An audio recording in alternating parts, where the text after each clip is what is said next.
행복한 교회 성도 여러분, 이 영상을 보시는 하나님 나라의 귀한 자녀 여러분, 오늘은 2021년 5월 1일 토요일입니다. 오늘부터 잠언을 매일 성경 시작합니다. 그래서 우리가 5월과 6월은 잠언 1장부터 31장까지를 함께 보겠습니다. 아주 봄의 계절이죠. 꽃이 피고 각 곳에 축제가 있고 또 모든 생물들이 만발하는 계절입니다. 이 시기에 우리가 이 땅에 살아가면서 어떻게 하면 하나님의 은혜와 뜻 가운데 살아갈 수 있을까? 특별히 이 잠언은 이 땅에서의 성공의 삶, 신앙인으로서의 만족하는 삶, 하나님의 뜻과 진리를 이 땅에서 어떻게 살 것인가를 가정과 학교, 또 사회 속에서 또 공공장소인 광장에서 우리가 어떤 태도와 말과 또 어떤 방향으로 향해야 할까를 이야기합니다. 물론 다른 성경 본문들도 역시 마찬가지로 그와 같은 일들에 대해서 구체적으로 진술을 하고 있지만 특별히 이 잠언은 고대 이스라엘 또 고대 근동의 지혜들을 모아서 이스라엘 사람들이 하나님의 백성으로서 또 야훼의 가르침을 받는 어떤 교육자들로서 어떻게 살아가야만 하는 것인가에 대해서 구체적으로 이야기하고 있습니다. 잠언 서론을 잠깐 말씀드리겠습니다. 잠언은 먼저 구전으로 시작됐습니다. 글로 기록된 것은 아주 후대에 기록되었습니다. 정확하게 언제부터 그런 구전들이 내려왔느냐 딱 부러지게 이야기하기는 힘듭니다. 그러나 중요한 것은 고대 이스라엘 백성들이 어떤 학자들은 BC 13세기, 주전 13세기, 지금으로부터 약 한 3000년 전에 내려온 것이 아니겠느냐, 시작의 기원점을 잡고 있습니다. 더 중요한 것은 이 잠언 모음집이 형성이 된 시기입니다. 다윗과 솔로몬 시대, 주전 10세기, 그때부터 시작해서 늦게 잡는 학자들은 주전 180년, 그러니까 약 한 최소한 700년 내지 1000년. 그래서 이스라엘 백성들이 바벨론 포로기 이전에부터 또 갔다 와서 이후에 아마도 더 많은 형성이 되었을 것이다. 그래서 문서화로 기록된 것, 이거는 아마도 최소한 빨리 잡아도 이 바벨론 포로 전후에서 BC 6세기, 주전 6세기, 7세기 정도로 아마 잡고 있습니다. 그 이후에도 또 형성이 됐습니다. 그래서 완성된 시기는 예수님이 태어나기 한 100년 전, 요 정도에 완성되지 않았나, 이렇게 추측을 할 뿐입니다. 그러면 잠언은 도대체 어떤 이 문학적인 분류를 할 수 있느냐, 이렇게 이야기할 때, 이 잠언이라고 하는 뜻 자체가 찌르고 견계하며 타이르는 말들을 모은 선집이다. 찌르고, 깨어나라는 거죠. 뭔가 정신 차리라. 그 다음에 경계, 뭔가 타인과의 관계, 또 적과의 관계, 사회생활 하면서 내가 여기는 몸담지 말아야겠다. 여기는 발을 뻗으면 안 되겠다. 나의 상사한테는 이렇게 해야 되겠다. 왕한테는 이렇게 해야겠다. 왕은 또 백성들한테 이런 태도와 또한 이런 그 가르침, 또 이런 리더를 형성해야 되겠구나. 이렇게 생각하는 것입니다. 이런 거를 이 짧은 의미 있는 이 경고의 말을 하는 것을 경고라고 합니다. 사전적으로 보면 이 잠언이라는 뜻은 진리나 삶에 대한 느낌과 사상을 간결하고 날카롭게 표현한 말이라고 합니다. 히브리어에서는 미슬레라고 해서 미슐레, 이 기본형이 마샬입니다. 마샬은 속담, 알레고리, 담론, 오래된 지혜의 말씀에 의해서 신앙적, 윤리적 미성숙 상태에서 진정한 성숙 상태로 거듭나게 하는 가르침을 이야기할 때 사용됩니다. 이 잠언은 31장까지 되어 있는데요. 1장부터 9장까지가 사실 늦게 형성이 되었습니다. 그래서 아주 그 유대인들의 하나님을 경외하는 그 마음, 그런 그 기본적인 바탕에서 1장부터 9장까지가 아주 중요한 이 틀로서 형성이 되고요. 사실은 10장부터 29장까지가 사실 더 먼저 형성됐을 거라고 생각하는 학자들이 많습니다. 이거는 비유죠. 은유법. 그래서 그 짧게 형성된 경구들, 그러니까 그 2구로 되어 있어서 앞에는 지혜자, 뒤에는 우매한 자, 뭐 이런 식으로 아주 비교를 하면서 써가는 아주 짧은 말들을 모아놓은 것이 10장부터 29장까지의 말씀입니다. 그리고 이 저자는 우리가 솔로몬이다 1장 1절에 보면 솔로몬이 썼다 이렇게 했는데 사실은 그 자체적으로 솔로몬이 쓸 수가 없습니다. 본문에 보게 되면 히스기야 시대에 형성됐다라고 나옵니다. 이 솔로몬보다 훨씬 뒤에 있던 사람이거든요. 아마도 솔로몬이 구약 성서에서 지혜의 왕이라고 이렇게 정평이 나 있기 때문에 그 전체적인 모음집을 솔로몬이 썼다라고 이렇게 명예를 돌리는 거죠, 사실은. 그러나 그 이후에 보면 아굴의 잠언도 나오고요. 그래서 아마도 아까도 제가 처음에 이야기했지만 형성 시기만 해도 약 짧게 잡아도 한 600년, 700년, 좀 길게 잡으면 1000년 이상이 구전과 또 문서화 작업, 한 번에 문서화 작업이 된 게 아니고 조금씩 되면서 이제 예수님 태어나기 바로 전에 그때 와서 완전히 하나로 다 이렇게 엮어져고 버릴 건 버리고 취할 건 취했다고 하는 이 어떤 편집이 완성됐다고 할 수가 있겠습니다. 그래서 솔로몬이 다 썼다 이거는 있을 수가 없고요. 솔로몬도 썼을 것입니다. 그러나 몇 개 쓰지 않았고요. 대부분 그 이후에 여러 곳에서 수집되어 온 잠언들을 솔로몬이 썼다라고 하는 영광을 돌리는 것이죠.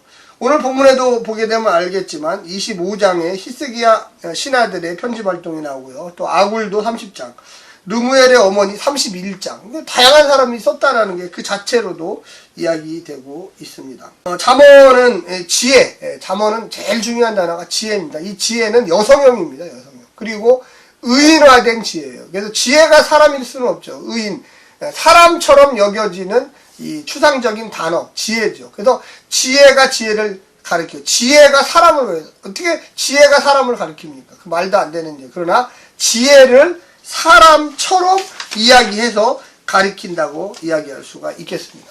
잠언의 특징을 좀 빠른 속도로 몇 가지 좀 보면서 이야기한다면 다음에 우리가 본문을 볼 때 더 해석할 때 유리하게 작용할 줄로 생각됩니다. 첫 번째는 세상의 질서에 대한 개념. 이 잠언이 형성되어진 가정을 보게 되면 세 가지로 이제 분류를 합니다. 첫 번째는 가정. 어머님, 아버님이 자기 또 어머님, 아버님들의 고대의 경험들이 뭉쳐지고 또 정년돼서 버릴 건 버리고 남을 건 남아서 뼈대만이 계속 이 부모 시대가 자녀 세대들에게, 그래서 아버님, 아버지가 자녀, 아들, 딸에게 또 그 다음에 또 그 다음 세대들에게 넘어가게 됩니다. 그래서 부모님의 법과 가르침, 그리고 크게는 그것이 발전해서 이제 후대의 율법, 하나님의 법 안에서의 준수에 의해서 유지된다. 그래서 부모님이 말하는 것은 이 잠언에서는 하나님이 말하는 것과 똑같다, 이렇게 이야기하고 있습니다. 뿐만 아니라 의인화된 지혜 사상이 있어요. 지혜가 사람처럼 그렇게 표현이 된다는 거죠. 그래서 지혜가 우지몽매한 이 젊은이를 가리키고 있고, 또 반대로 우지몽매한 젊은이여 지혜를 추구하라, 지혜자가 있는 젊은이여 더 깊은 지혜를 추구하라, 이렇게 이야기하고 있습니다. 이것이 바로 1장부터 9장까지의 아주 중요한 내용 중에 하나입니다. 또한 의인화된 지혜는 의인화된 어리석음과 대응을 이룬다. 당연하죠. 그래서 의인화된 어리석음, 이 어리석다라는 게 어떻게 사람일 수가 있어요. 그러나 어리석음이라고 하는 추상적인 거에다가 사람의 인격을 부인해서, 야, 이런 것이 바로 어리석은 놈의 하는 짓이다라는 그러한 대조적인, 그러니까 지혜 있는 자, 지혜 없는 우매한 자, 이렇게 어떻게 보면 지혜도 또 우매함도 사람처럼 표현했다는 것입니다. 고통의 문제에 대해서도 잠언은 분명한 입장을 취합니다. 신명기 신학의 보복 신학과 유사한데, 하나님의 말씀에 순종하면 하나님 복을 주시고, 하나님의 말씀에 불순종하면 하나님께서 심판하시고 벌을 주신다는 그런 개념이죠. 10장 8절에 보면 마음이 지혜로운 자는 계명을 받거니와 입이 미련한 자는 멸망을 하리라. 10장 29절에도 또 나옵니다. 지혜로움은 순종을 동반하고요, 미련한 자는 멸망과 자초를. 악과 고통의 문제는 법과 가르침에 대한 불순종, 또 무지한 인간의 책임입니다. 반대로 욥기는 가장 세상에서 하나님을 경외한 인물이 어떻게 고통당하는지를 보여줍니다. 시가서라고 해서 잠언 지혜집인데 그 지혜집 안에는 욥기도 또 있어요. 그래서 의인이 왜 고통을 받느냐, 말이 안 되죠. 근데 잠언하고 결이 다른 또 다른 지혜를 알려주고 있다는 것입니다. 또한 징계 문제에 대해서도 이야기합니다. 잠언 3장에서는 야훼의 징계는 아버지와 징계에 다르지 않다, 이렇게 이야기하고 있고요. 또 야훼 경외의 관점, 이게 제일 중요합니다. 하나님을 경외하는 마음, 이게 바로 지혜의 최고의 지혜다. 왜 그러느냐? 하나님이 온통이 만물을 만들었는데 거기에다가 질서를 부여했어요. 그 질서에 반대하는 게 무질서죠. 하나님이 이 세상을 만든 그 원리를 잘 깨닫는 게 지혜예요. 그래서 거기에 순종하는 것은 더 하나님께 축복받을 지혜라는 것입니다. 가장 중요한 것은 인간은 하나님 앞에 경외하는 마음을 가지고 늘 하나님의 말씀에 청종해야 돼요. 근데 그 하나님의 말씀을 전달해 주는 사람이 누구냐? 고대 사회에서는 아버지, 어머님이었어요. 물론 제사장도 있었고 왕도 있었지만 그런 과정을 통해서 지혜가 전수되는 거죠. 그리고 나중에 그 왕실에 왕자들을 교육시키는, 공주와 왕자들, 왕실 교육을 하기 위해서 지혜가 필요했습니다. 이집트 같은 경우에는 이 생명의 말씀을 가르치는 학교, 여기 오늘 이 잠언에는 학교라고 표현됐는데 이제 전문적으로 교사들이, 지혜 교사들이 등장하기 시작하죠. 그래서 이 잠언 모음집을 세 가지로 이 자료들을 수집했는데, 고대로부터 내려오는, 가정에서 내려오는 것, 또 그 다음에 왕실에서 이제 그 경험을 축적해서 공주와 왕자들, 엘리트들을 가리키는 그런 것, 또한 이 전문적인 사회에서 이제 학교를 만들어, 지혜 학교를 만들어서 지혜 교사들이 형성했던, 그 가르쳤던 내용들을 모아서 잠언을 편집해서 만들었던 것입니다. 잠언은 지혜의 소유자는 야훼이며 그에게 절대적으로 복종할 것을 강조하고 있습니다. 당연하죠. 하나님께서 이 땅을 만드셨고 거기다 질서를 부여했는데 거기에 반하는 행동을 하는 것은 무질서죠. 그 다음에 멸망이고, 그 다음에 순종하면 축복이 있다라는 신명기 신학과 거의 같은 내용들을 담고 있습니다. 뿐만 아니라 우리가 잠언을 해석할 때 이 지혜에 대해서 이야기할 때 좀 조심해야 될 게 있는데 뭐냐면, 잠언은 절대적 지혜는 아닙니다. 이 자연적 지혜예요. 자연적 지혜. 이게 무슨 얘기냐? 너무 기계식으로 접근하지 말라는 거죠. 어떤 상황 안에서의 지혜를 추구해야 돼요. 그냥 무조건 예를 들어 적은 미워야 된다, 맞는 얘기 같지만 사실은 또한 적을 품어야 될 때도 있고 적을 설득해야 될 때도 있고, 여러 그 구체적인 지혜들이 필요할 때가 많이 있어요. 잠언은 여러 가지 얘기를 동시에 하기 때문에 5장에서는 이렇게 하지만 9장에 가면 또 이렇게 얘기할 때도 있어요. 그 분위기가 있거든요. 그 상황이 있거든요. 우리가 그러한 것을 잘 이해하지 못하면 현실에서 너무 지혜를 기계적으로 작동하다 보면 사실 그게 역효과를 낼 때도 있다라는 것입니다. 현실의 지혜로운 삶, 인생의 어떤 중요한 결정을 내려야 할 때, 우리가 인생의 의미가 어떤 것입니까? 가정과 결혼과 우정과 친구와 또 군신, 왕과 신하의 관계, 직장에서의 관계, 만물의 실제 존재의 방식에 순종하는 거죠. 그래서 거기에 역행하는 사람, 살인을 한다든지 남을 속인다든지 또 뭔가 그 자기의 이득만을 취하려고 노력한다든지, 이거는 질서에 부합되지 않는 것입니다. 왜 이 잠언이 중요하냐? 경험, 수천 년간의 이 경험이 축적되고 또 그것을 해석한 것도 많이 있습니다. 어떤 식으로 해석을 했느냐? 물론 이 잠언 안에 들어와 있지 않지만 일부가 들어와 있어요. 그리고 그것을 어떻게 또 우리가 해석을 하면서 오늘날의 성도들이 이 잠언을 이해할 것인가에 대한 구체적인 내용들도 담겨 있다라는 것입니다.